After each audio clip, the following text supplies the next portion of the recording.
Lottery ticket നിരക്ക് കൂട്ടി 3 ലോട്ടറികൾക്ക് നിരക്ക് വർദ്ധിപ്പിച്ചു. കാരുണ്യ പ്ലസ് സ്ത്രീശക്തി ലോട്ടറികൾ 50 രൂപയാക്കി. നേരത്തെ 40 രൂപയായിരുന്നു. സമ്മാന ഘടനയിലും മാറ്റം വരുത്തിയിട്ടുണ്ട്. വിവരങ്ങളുമായി തിരുവനന്തപുരത്ത് നിന്ന് ഉമേഷ് ബാലകൃഷ്ണൻ ചേരുന്നുണ്ട്.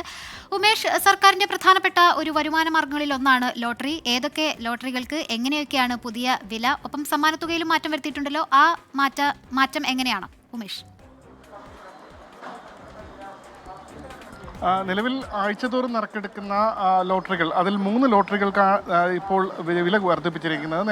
7 ലോട്ടറികളുണ്ട്, അതിൽ 3 ലോട്ടറികൾക്ക് ഇപ്പോൾ വില വർദ്ധിപ്പിച്ചിട്ടുണ്ട്. മറ്റ് 4 ലോട്ടറികൾക്കും വില വർദ്ധിപ്പിക്കും, അത് സാവകാശം വരികയുള്ളൂ. എന്തായാലും 50 രൂപയായിരുന്ന ടിക്കറ്റ് നിരക്ക് ഇപ്പോൾ 40 രൂപയായിരുന്ന ടിക്കറ്റ് നിരക്ക് 50 രൂപയൊക്കെയാണ് വർദ്ധിപ്പിച്ചിട്ടുള്ളത്. കാരുണ്യ പ്ലസ്, സ്ത്രീശക്തി എന്നീ ലോട്ടറികൾക്കാണ് നിലവിൽ ടിക്കറ്റ് നിരക്ക് വർദ്ധിപ്പിച്ച് ഉത്തരവിറക്കിയിരിക്കുന്നത്. എന്തായാലും മറ്റ് 4 ടിക്കറ്റുകളുണ്ട്, അവയ്ക്കും ടിക്കറ്റ് നിരക്ക് വർദ്ധിപ്പിക്കും. പക്ഷേ ടിക്കറ്റ് നിരക്ക് വർദ്ധിപ്പിച്ചു എന്നതുകൊണ്ട് ഭാഗ്യ അന്വേഷികൾ വിഷമിക്കേണ്ടി വരില്ല. കാരണം ഈ ടിക്കറ്റ് നിരക്ക് വർദ്ധിപ്പിക്കുന്നതിനനുസരിച്ച് സമ്മാനത്തുക വലിയ രീതിയിൽ ഉയർത്തിയിട്ടുണ്ട്. സമ്മാന ഘടനയിലും വലിയ മാറ്റങ്ങൾ വരുത്തിയിട്ടുണ്ട്. നേരത്തെ കാരുണ്യ പ്ലസ് ലോട്ടറികൾക്ക് 80 ലക്ഷമായിരുന്നു ഒന്നാം സമ്മാനം ലഭിച്ചിരുന്നത്. അത് 1 കോടിയാക്കി വർദ്ധിപ്പിച്ചിട്ടുണ്ട്. ഒപ്പം സ്ത്രീശക്തി ലോട്ടറിക്ക് 75 ലക്ഷം രൂപയായിരുന്നു, അതും 1 കോടി രൂപയാക്കി വർദ്ധിപ്പിച്ചിട്ടുണ്ട്.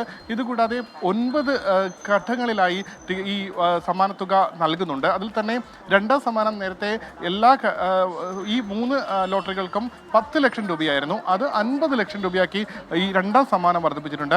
3ാം സമ്മാനത്തിലും മാറ്റമുണ്ട്. 3ാം സമ്മാനത്തിൽ നേരത്തെ അത് 1 ലക്ഷം രൂപയായിരുന്നു, അത് ഇപ്പോൾ 10 ലക്ഷം രൂപ വരെ ആക്കി 3ാം സമ്മാനം ഉയർത്തിയിട്ടുണ്ട്. 5 ലക്ഷം രൂപ വരെ ആക്കി 3ാം സമ്മാനം ഉയർത്തിയിട്ടുണ്ട്. കൂടാതെ 4ാം സമ്മാനം നേരത്തെ അത് ഒരാൾക്കായിരുന്നു ലഭിച്ചിരുന്നത്, ഇപ്പോൾ 4ാം സമ്മാനം 1 ലക്ഷം രൂപ വീതം 12 പേർക്കും ലഭിക്കും. എന്തായാലും ഈ രീതിയിൽ സമ്മാന തുകയിൽ വലിയ രീതിയിൽ മാറ്റം വരുത്തിയിട്ടുണ്ട്. ഒപ്പം സമ്മാനം ലഭിക്കുന്നവരുടെ എണ്ണം നേരത്തെ അത് ആകെ ഒരു പക്ഷേ ഒരു കാരുണ്യ ലോട്ടറി എടുത്തു കഴിഞ്ഞാൽ അതിൽ ആകെ കിട്ടുന്ന സമ്മാനങ്ങളുടെ എണ്ണം അത് 3 ലക്ഷത്തോളം സംതിങ് ആയിരുന്നു, അത് 6,54,000 ഉയർത്തിയിരിക്കുന്നു. അതായത് ഒരു കാരുണ്യ ലോട്ടറിക്ക് ഒരു ദിവസം 6,54,000 ഭാഗ്യശാലികൾ ഉണ്ടാകും. പക്ഷെ അതിന്റെ നിരക്ക് ഈ പറഞ്ഞതുപോലെ ലോട്ടറി നിരക്കിൽ മാത്രമല്ല സമ്മാനത്തിന്റെ ഘടനയിലും മാറ്റമുണ്ടായിട്ടുണ്ട്. ഉമേഷ് ബാലകൃഷ്ണനാണ് വിവരങ്ങളുമായി നമുക്കൊപ്പം ചേർന്നത്.